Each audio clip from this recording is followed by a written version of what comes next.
নমস্কাৰ ষ্টুডেণ্ট মই দীপশিখা লহকৰ আৰু এই মুহূৰ্তত এক বিগ ব্ৰেকিং নিউজ লৈ অনাৰ চেষ্টা কৰিছোঁ।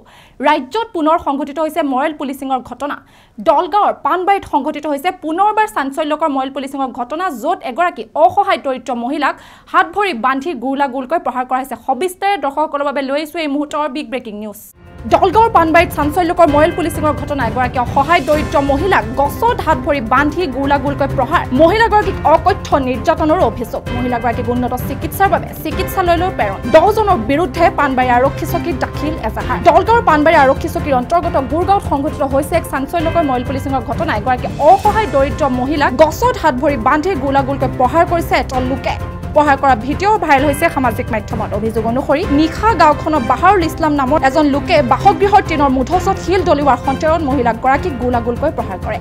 নজৰুল ইছলাম নামৰ লোকজনেও প্ৰহাৰ কৰাৰ উপৰিও মহিলাগৰাকীৰ ওপৰত চলাই অকথ্য নিৰ্যাতন।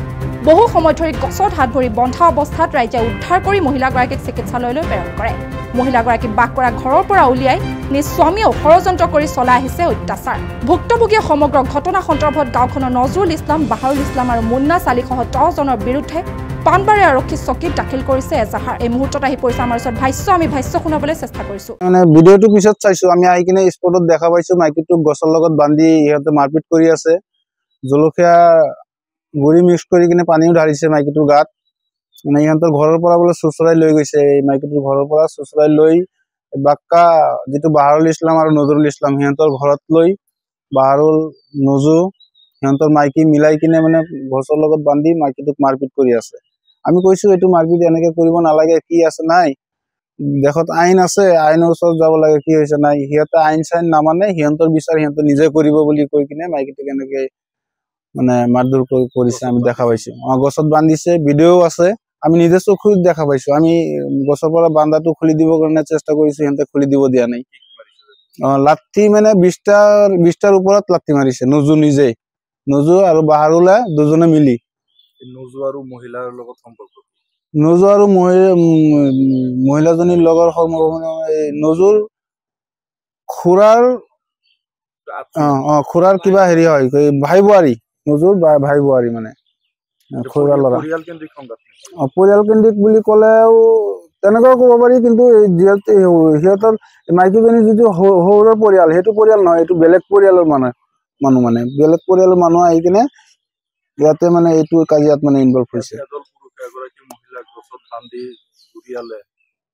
মৰেল পুলিচিং গোটেইখিনি মৰেল পুলিচিং হৈছে। আৰু ইয়াতে মানে দেশৰ আইন নামানা হৈছে। মানে মানুহটো এইজন মাইকী মানুহ, তাৰ দেউতাক নাই, মাক নাই, একদম নিৰক্ষৰ মানুহ। গাঁৱৰ ভিতৰত চবেই জানে, নিৰক্ষী হোৱাৰ কাৰণে মানে ইয়াৰ লগত পাৰিছে। আৰু বেলেগৰ লগত হলেতো বেলেগ কথা আছিল, কিন্তু কোনো এজন মানুহ নাই বোলে তাক মানে অলপ হলেও চেফটি দিব পৰা কোনো মানুহ নাছিল।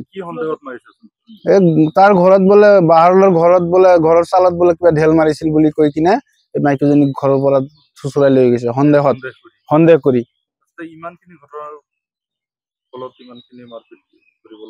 মানে সেইটো মেইন কথা এইটো নহয়। মেইন কথা হ'ল এই মাইকীজনীৰ যিজন পুৰুষটো মানে এই মাইকীজনীক ইয়াত 10-12 বছৰ হল ইয়াত ঘৰত পেলাই থৈ কিনে গুচি গৈছে ইয়াৰ পৰা। সি আৰু 5টা-6টা মান বিয়া পাতিছে। সি মানে এইটো মাইকীৰ কাৰণে মানে বেলেগ মাইকী খিনি লৈ কিনে ঘৰত আহিব নোৱাৰে। এই মাইকীটো ইয়াত কেলে থাকে, মেইন কথা হ'ল ইয়াৰ পৰা যাব লাগে। মানুহ লগাই দিছে। এই নজু, বাহাৰুল, মুন্নাছ তেখেতৰ মাইকী বিলাক যে ইয়াৰ যিজন হেৰি আছে, মতা আছে, এই মতাটো মানে সিহঁতে ভাই বোৱাৰী, সিহঁতক লগাই দিছে ইয়াক যেনেকে পাৰা তহঁতে ঘৰৰ পৰা খেদ বুলি। সেইটো কাৰণে মানে তাৰপিছত সি এইটো ঘৰত আহি উঠিব, মানে সেইটোৰ কাৰণে মানে সিহঁতে মানে এইখিনি কৰিলে। কেছ দিয়া হৈছে, মানে যোৱা ৰাতি কেছ দিয়া হৈছে, মানে মেডিকেল কৰা হৈছে। মাইকীজনী মেইন কথা এতিয়া ভাল এটা ফেমিলিৰ মানুহ হলে এতিয়ালৈকে হস্পিটেলত এডমিট হৈ থাকিলে হয়। তাৰ মানুহ নাথাকাৰ কাৰণে মানে এতিয়া ঘৰতে থাকিব লগা হৈছে। পৰিস্থিতি অলপ সংকটজনক অৱস্থাতে আছে। আৰু পুলিচ অহা নাই এতিয়াও, মানে আহিব। আজি খবৰ লোৱা হৈছে। পুলিচ মানে থানাত আইচি নাই, এজন আইচি আছে আৰু এজন আইচি মানে বেলেগ ডিউটিত আছে, ইলেকশ্যন ডিউটিত যোৱাৰ কাৰণে মানে আহোঁতে অলপ পলম হৈছে বুলি কৈছে। আৰু আমি বিচাৰো গাঁৱত মানে এনেকুৱা যাতে কাৰ্য আৰু দ্বিতীয়বাৰ নহয়, আৰু এইটো পৰিয়ালে উচিত ন্যায় পাব লাগে, আৰু যিসকলে মৰেল পুলিচগিৰি কৰিলে এইখিনি উচিত শাস্তিটো হ'ব লাগে, আমি এইখিনি বিচাৰো। হোৱাটছআপ গ্ৰুপত এখন ভিডিঅ' চাইছিলোঁ।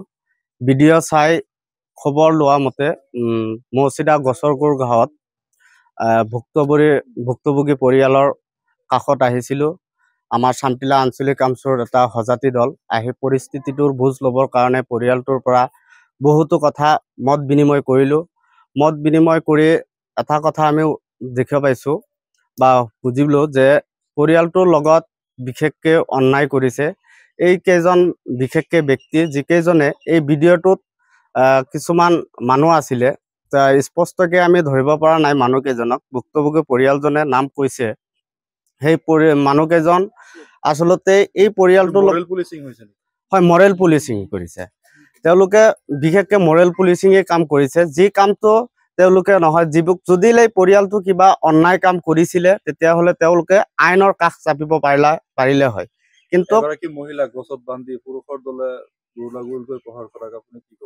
এইটো আমি গৰিহণা জনাইছো এইটো প্ৰথম কথাই হৈছে আমি এইটো চামটিলা আঞ্চলিক কামচুৰ পৰা এনেকুৱা নিকৃষ্ট কামৰ কাৰণে আমি এইসকল ব্যক্তিক গৰিহণা দিছো এনেকুৱা কাম আচলতে সভ্য সমাজত হ'ব নালাগিছিল যিটো কাম আজি তেওঁলোকে আজি কামটো কৰিছে আমি বিচাৰিছো যে এইটো জিলা প্ৰশাসনে জিলা আৰক্ষী বিষয়াই তেওঁলোকক এটা উচিত তদন্ত কৰি ইয়াত যিসকল মানুহে ইয়াৰ লগত জড়িত আছে তেওঁলোকক উচিত শাস্তি যাতে প্ৰদান কৰে এই কাৰণে যাতে এনেকুৱা কাম আৰু এইখন অঞ্চলত